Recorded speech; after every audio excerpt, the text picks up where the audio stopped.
Bismillah. Semua siap. Perlengkapan siap, bensin full. Kita let's go. 1, 2, 3. Let's go.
Let's go.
Makan.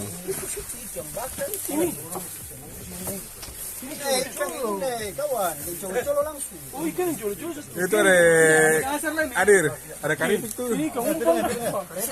Karipik tuh. Kasdi. Karipik jagung. Hah? Makan. Oh, makan. Bang, makan. Makan, bismillah. Awalnya sebelah kali Facebook. Ceng, nah. Dapat buhi nanti kata Bang. Ayo besi mantap besi. Makan. Ayo makan kepala saya apa? Abang ni. Masih ni je. Sancuri. Pada pagi bang ni. Boston saya sendiri saya aman. Gagal gue dia tidur begini. Kali tu dong. Ya ada.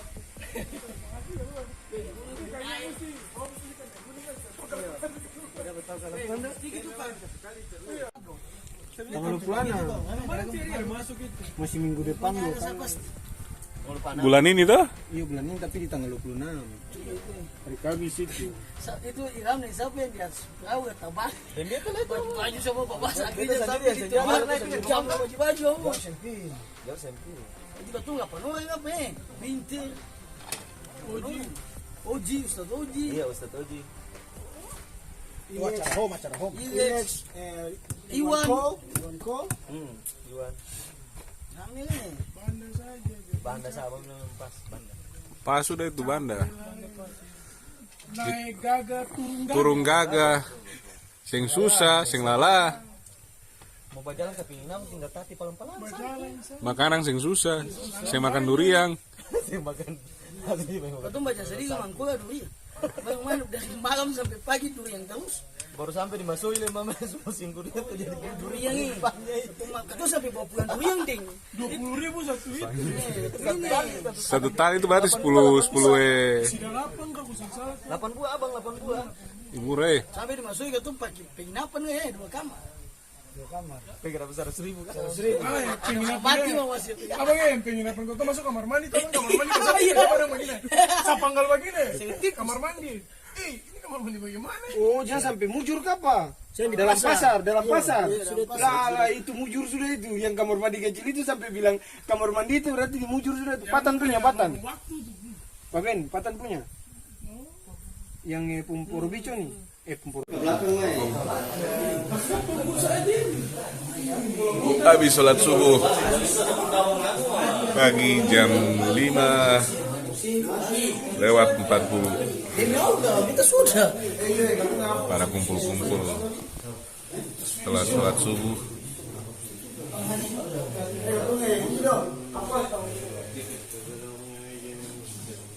Tahu bisa kita tahu.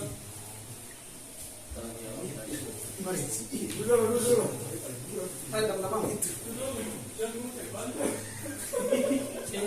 Baru saja saya kasih tahu sedikit atau bekal setelah Ramadan ini.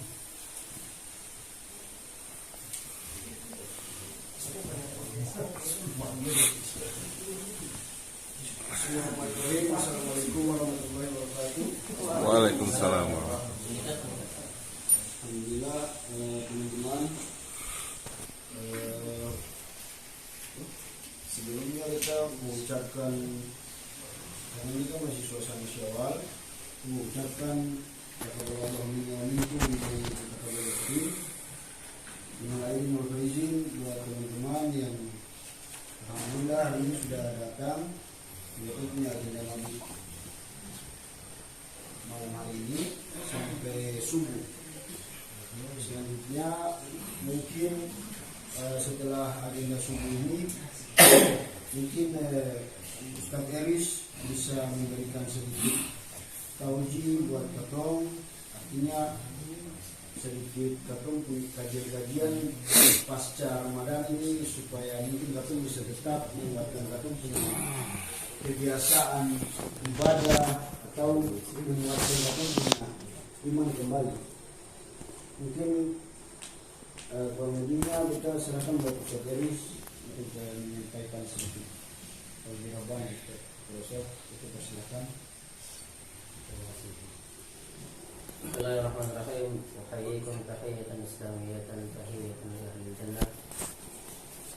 Assalamualaikum warahmatullahi wabarakatuh. Assalamualaikum warahmatullahi wabarakatuh. Waalaikumsalam.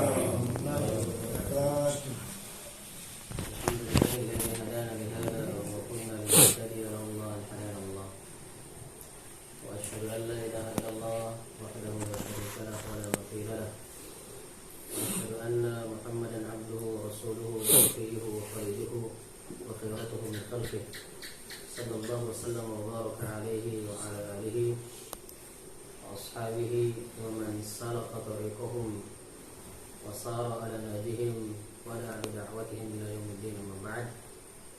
Rabbi shrah lana sadrana wa yassir lana umurana wahlul 'uqdatam min lisani yafqahu qawlana. Allahumma la sahla illa ma ja'altahu sahla wa anta taj'alul hazna was-sabra idha shi'ta sahla. Alhamdulillah rabbil alamin. Segala kesyukuran milik Allah Subhanahu wa taala, zat yang subhanallah telah memberikan kita segalanya tanpa berhenti, waktu demi waktu, hari demi hari, bahkan detik demi detik. Curahan limpahan rahmat dari Allah Subhanahu wa taala tidak pernah tertunda. Bahkan tidak memandang apakah kita golongan hamba Allah yang bertakwa ataupun kita tergolong hamba Allah yang lalai dan ingkar menjalankan perintah Allah Subhanahu wa taala. Allah mau adil itu, abang-abang yang Ustaz sampaikan, kalau Allah mau adil itu berarti orang yang berhak mendapatkan nikmat Allah itu hanya orang yang taat saja. Ya, orang yang taat saja, yang beribadah menjalankan perintah Allah itu yang taat saja. Orang yang taat mungkin betul bilang ya sekarat lah begitu ya. Tapi Allah di atas keadilannya. Allah tuh di atas keadilannya. Kasih sayang Allah itu sangat luar biasa sehingga semua makhluk yang ada di muka bumi ini, bahkan hewan yang melata pun mendapatkan nikmat dari Allah Subhanahu wa taala. Maka pada kesempatan yang mulia ini saya mengingatkan diri saya pribadi kepada abang-abang semua bahwa jangan pernah lepas menjadi hamba yang bersyukur. Itu benar.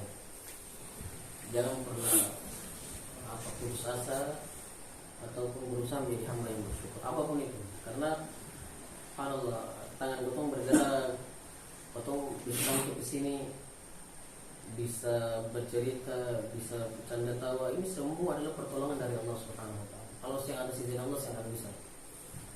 Tidak akan bisa, subhanallah, ini luar biasa. Makanya kalau kita membuka gambaran Al-Quran, perintah yang paling pertama adalah tentang tauhid. Jadi kalau di surat Al-Baqarah ayat 21 itu sebelum ada perintah sholat, sebelum ada perintah zakat, sebelum ada perintah yang lain, maka perintah yang paling pertama ketemu dalam mushaf Al-Quran itu adalah tentang tauhid, menyembah Allah. Apapun Allah. Ya ayyuhan nasu ubudu rabbakum alladzi khalaqakum wal ladzina min qablikum la'allakum tattaqun. Ini perintah yang paling pertama dalam Al-Quran. Sebelum ada perintah berbakti kepada orang tua, sebelum ada perintah sholat, sebelum ada perintah zakat, sebelum ada perintah naik haji, bahkan perintah yang paling pertama ini dulu, Allah dulu. Dan ini juga dibuktikan dengan Nabi Muhammad SAW ketika dakwah itu belum disuruh sholat dulu. Pertama tok supaya menyembah Allah, kenal Allah dulu. Makanya kalau lewat kanal tuh dulu ada tulisan itu kalau jaga hubungan dengan Allah ya sholat, maka urusannya semua kan beres memang, karena Allah yang punya segalanya. Ya kalau tuh baca ayat-ayat Al-Quran itu kan pasti lillahi ma fis sama wa ma fil ard. Kalau enggak ada ayat terakhir itu Allahu ala kulli syai'in. Allah di atas segala-galanya. Mampu bagi Allah untuk mengambil semua dan mudah bagi Allah untuk mengambil semua apa yang ada pada ketemu. Mudah bagi Allah. Mobil yang ketemu punya, rumah yang ketemu punya, mudah bagi Allah untuk mengambil kembali. Tapi apa yang telah Allah berikan mudah-mudahan menjadikan kita menjadi hamba yang bersyukur kepada Allah. Syukur ini hampir semua Nabi dan Rasul kalau baca Al-Quran itu semua dikaitkan dengan syukur, hamba-hamba yang syukur. Ya, apalagi baginda Rasulullah SAW dikisahkan, mungkin abang sudah tahu kisahnya, hadis riwayat Aisyah bahwa ketika ditanya Rasulullah, engkau ini ahli surga, engkau sudah diampuni dosanya yang telah lalu bahkan akan datang, tapi kenapa mau sholat sampai kaki bengkak? Jawabannya luar biasa. Jawaban Nabi ini luar biasa. Nabi bilang, afala aqulu abdan syakura. Bisakah kalau jadi hamba yang bersyukur begitu? Jadi kita mengajak untuk menjadi hamba yang bersyukur dalam situasi apapun. Tadi alhamdulillahilladzi ahyana ba'da ma amatana wa ilaihi nusyur. Patung bisa hidup kembali, subhanallah. Coba kalau tadi tidur sih bangun lagi. Dengan dosa yang begitu banyak yang ketong miliki, bagaimana dihadapkan dengan Allah Subhanahu wa taala? Apa yang mau ketong katakan dengan Allah Subhanahu wa taala? Maka masih bisa bangun, ini juga nikmat dari Allah Subhanahu wa taala. Kalau saya Allah Subhanahu wa taala atau sadar diri memang betul banyak dosa yang sudah kita perbuat, maka jadi hamba yang bersyukur. Semua ini Allah yang fisik saja, contohnya fisik yang kita miliki ini coba digunakan untuk beribadah kepada Allah Subhanahu wa taala. Memang kemarin yang yang dong putar di Kanawa yang tentang sholat itu luar biasa, itu menyentuh sekali. Yang mau keserah kan? Lalu ada putar itu, subhanallah. Itu fisik yang contoh kecil, kalau kadang lalai dari fisik ini. Allah kasih sempurna dari rambut sampai ujung kaki ini, tapi berat langkah bertemu dengan Allah Subhanahu wa taala. Ada saudara-saudara katong di luar sana yang subhanallah kakinya tidak ada, tapi perjuangan untuk bertemu dengan Allah itu luar biasa. Matanya tidak bisa melihat, tapi mau bertemu dengan Allah Subhanahu wa taala. Katong ini kan rumah itu bahkan kalau dibuka sudah melihat masjid. Ya, tapi berat kaki ini untuk bertemu dengan Allah Subhanahu wa taala. Dalam hadis qudsi Allah menjelaskan, Allah curhat ya, kata Imam Ahmad dalam bukunya Az-Zuhad, itu Allah curhat dalam kitab itu. Beliau menjelaskan beta ini aneh begitu, kata Allah, sungguh aneh ini anak cucu Adam. Sungguh aneh, kenapa aneh? Beta ciptakan dong, tapi dia malah menyembah selain beta, kata Allah. Ini Allah curhat ini. Beta kasih nikmat begitu banyak, tapi dong malah berterima kasih kepada selain itu. Maka kata syekhnya, pertanyaannya luar biasa. Beliau bilang, ada masalah apa kita dengan Allah Subhanahu wa taala? Coba kau berpikir ini, kau ada masalah apa dengan Allah sehingga berat rasanya untuk berbuat kebaikan itu. Berat rasanya kau bertemu dengan Allah Subhanahu wa taala. Jangan sampai nanti apa yang kau miliki ini tidak menjadi saksi yang terbaik dari Allah Subhanahu wa taala. Mobil yang kau punya, kendaraan, motor, rumah, tanah di mana-mana, jangan sampai di hari kiamat nanti semuanya menjadi saksi buruk buat kita bahwa digunakan dalam hal-hal kemaksiatan kepada Allah Subhanahu wa taala. Ini Allah pertegaskan dalam surat Hud ayat 15 dan 16. Apa mau membukanya luar biasa ayatnya. Allah bilang, "Man kana yuridul hayata dunya wa zinataha." Barang siapa yang menginginkan kehidupan dunia dan perhiasan segala macam, pangkat, jabatan, kekayaan, Allah kasih. Kata Allah, "Nuwaffi ilaihim." Kami kasih tanpa sedikit pun kami kurangi. Kata Allah, sempurna akan kami kurangi. Tapi lihat dalam hadis dalam ayat 16-nya tamparan betul. Allah bilang, "Ulaika alladzina laysa lahum fil akhirati illa an-nar."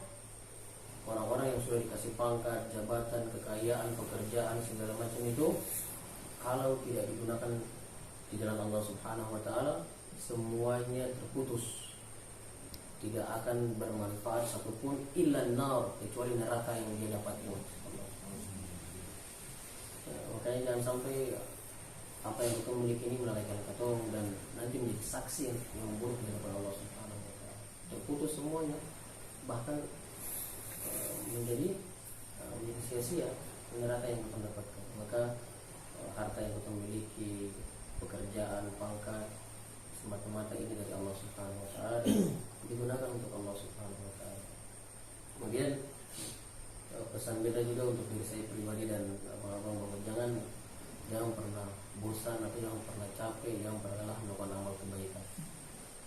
Ya, karena hanya maut ya, hanya kematian yang memisahkan kita untuk berbuat kebaikan. Bahkan Amirul Mukminin Ali bin Abi Thalib ada satu kalimat yang luar biasa. Beliau jelaskan, al-yawmu amalun wala hisabun. Hari ini, katong di dunia ini beramal sebanyak-banyaknya. Artinya melakukan aktivitas kebaikan sebanyak-banyaknya, wala hisabun, dan tidak ada hisab di dunia ini. Tidak ada hisab, belum ada perhitungan, belum ada balasan dari Allah begitu. Dan kata beliau, wagodan, dan besok nanti di hari kiamat, hisabun wala amalun, hari perhitungan dan tidak ada lagi kesempatan untuk beramal. Jadi stop sudah, ketika katong sudah dicabut, tidak ada kesempatan untuk beramal. Maka selagi Allah masih berikan umur, kesempatan, kekuatan, kesehatan, berbuat baik sebanyak-banyaknya, apapun itu. Ya, apapun hal yang kecil, subhanallah. Jadi jangan berambisi untuk melakukan sebuah amal yang besar. Hal yang kecil saja, dan ini hal yang kecil ini yang bisa menghantarkan seorang hamba menuju surganya Allah Subhanahu wa taala. Ada kisah yang luar biasa. Ada salah seorang kisah, dia bercerita tentang ada seorang dai dari Maroko ini, dia bermimpi bahkan 3 kali malam berturut-turut bermimpi didatangi Rasulullah SAW. Kemudian dalam mimpi itu Rasulullah bilang, kamu ketemu fulan bin fulan ibni fulan. Jadi ini kisah nyata yang ada di zaman katong ini, bukan kisah di zaman sahabat Nabi, tabi'in, tapi kisah di zaman katong, kisah yang luar biasa. Kisah yang kata sehingga kisah yang ajibah, gharibah. Kisah yang menakjubkan dan aneh. Anehnya kenapa? Dalam mimpi itu Rasulullah suruh seorang dai dari Maroko ini untuk bertemu dengan salah seorang makhluk Allah, hamba Allah yang ada di Mekah. Beliau tinggal di kota di samping Mekah, tidak jauh dari Mekah, dan mengabarkan kepadanya bahwa dia adalah ahli surga. Kemudian dia bergegas mengumpulkan uang dan hartanya, uang dan bekalnya. Langsung beliau dai ini, dia laki-laki ini, dia bergegas menuju Mekah. Dia sholat, dia melaksanakan umrah selesai, kemudian dia telepon dia minta maaf, kamu kenal ini kasih yang fulan bin fulan. Dan cari tahu, akhirnya ketemu di salah satu daerah kampung yang tidak jauh dari Mekah. Kemudian sampai ke sana, don tanya warga, kamu kenal ini kasih yang fulan bin fulan. Dia bilang, dong ya, kamu kan orang soleh ini. Don tak aja begitu. Kenapa mau ketemu dengan dia? Tidak pantas ketemu dengan dia. Dia ini orang yang rusak di negeri ini. Orang yang pelaku maksiat, pelaku inilah orang yang paling jahat di negeri ini. Kamu tidak pantas bertemu dengan dia. Kalian orang alim, orang saleh. Dan bisa, atau mau bertemu. Akhirnya dihantarkan mereka untuk bertemu dengan laki-laki itu. Laki-laki itu keluar, laki-laki mandandongan dengan aneh lah begitu. Laki-laki dah itu dia mandangin. Apa tidak sesuai dengan ekspektasi begitu. Iya, tidak sesuai dengan ekspektasi. Bahwa dalam mimpi beta kira nih laki-laki ini orang soleh, pokoknya ini berjenggot segala macam, wajah bersinar, padahal preman lah gitu. Lalu laki-laki tanya, mau apa gitu beta? Itu luar biasa kisahnya, luar biasa. Lalu dia bilang, sini ibni fulan. Dia bilang, iya beta sudah orangnya. Dia bilang beta bermimpi bahkan 3 malam berturut-turut Rasulullah datang kepada beta bahwa demi Allah tidak ada satu huruf pun yang keluar dari beta sebagai dusta. Artinya beta sing berbohong pada saya. Beta baru saja melaksanakan umroh dan tidak ada, demi Allah tidak berbohong pada saya, bahwa Rasulullah mengabarkan bahwa kamu adalah ahli surga. Dia tak tahu tuh, dikisahkan dia pegang dia pun kepala, dia tertunduk menangis. Betul kita di surga ini. Iya, lalu ada tersebut tanya, ada amalan apa yang lakukan? Apa coba ingatkan? Dia bilang, demi Allah, beta ini orang yang paling jahat di kampung ini sudah, bahkan di negeri ini. Beta ini orang yang paling rusak. Tidak ada orang yang paling rusak kecuali beta yang ada di sini. Bahkan Masjidil Haram yang dekat itu dia bilang, beta simpan api diakan. Bahkan seberapa lama beta simpan jaga. Ini ada bilang amalan kecil ini subhanallah yang bisa mengantar orang ke surga ini. Lah dia bilang, coba mesti ingat dulu, ada amalan apa yang dia bilang demi Allah, ada satu amalan yang beta ingat. Beta punya tetangga itu dia meninggal dunia. Dia meninggalkan seorang istri yang janda, anak-anaknya menjadi yatim. Maka dia bersumpah demi Allah yang Maha Agung, beta membagi beta punya gaji menjadi 2. Satu untuk keluargaku dan satu untuk keluarga mereka. Beta bersumpah dari mulai hari itu sampai hari ini beta membagi beta punya gaji ya, untuk janda itu dan anak-anaknya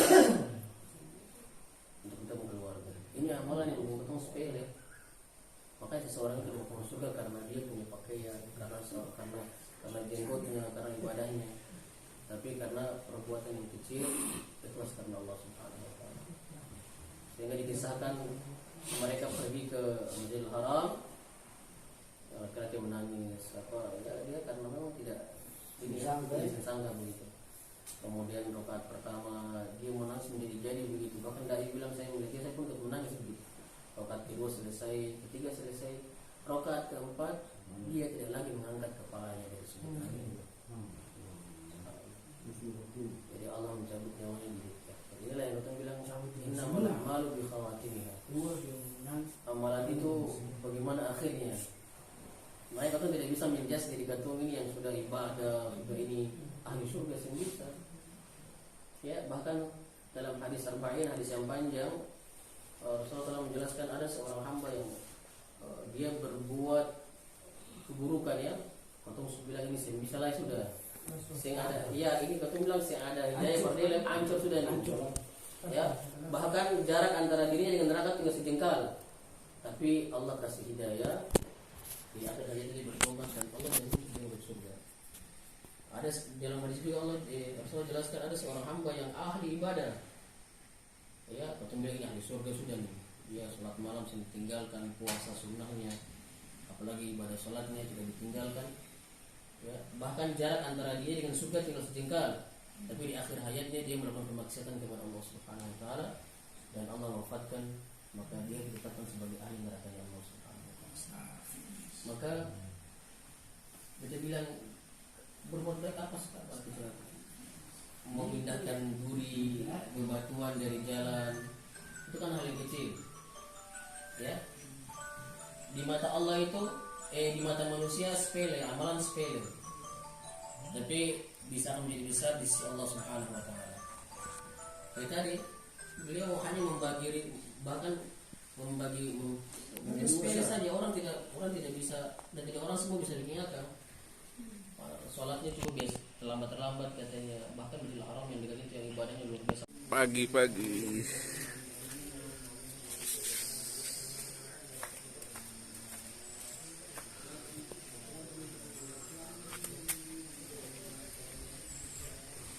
suasana pagi hari di Letang Morela.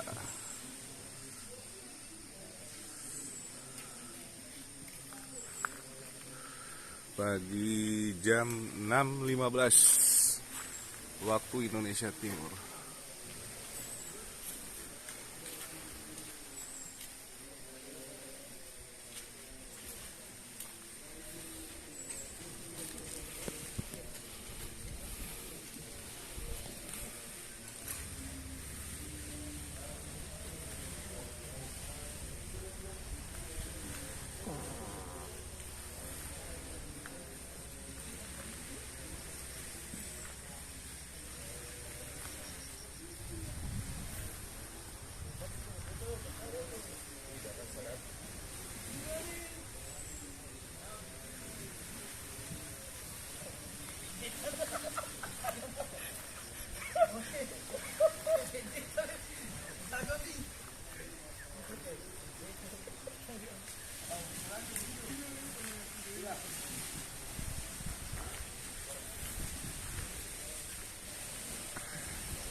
Betul kayak misionaris.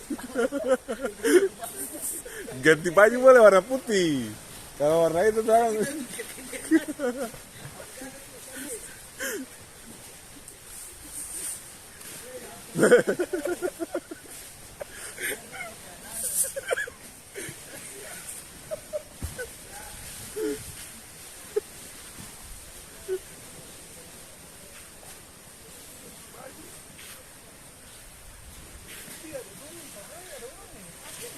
Hah?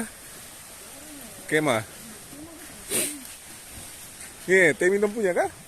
Ini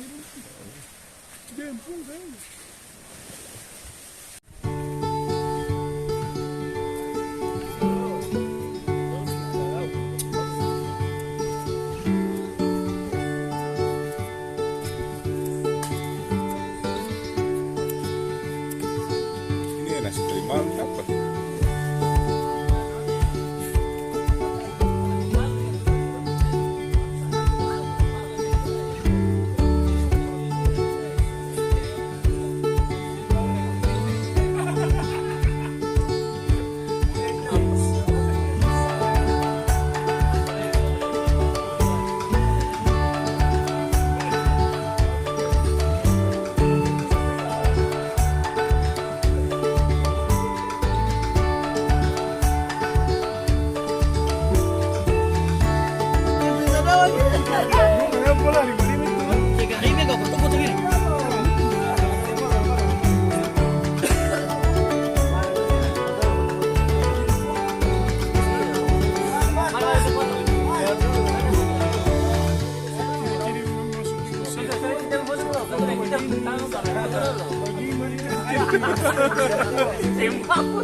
Biasa begini.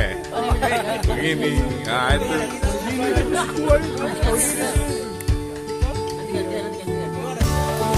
Hey.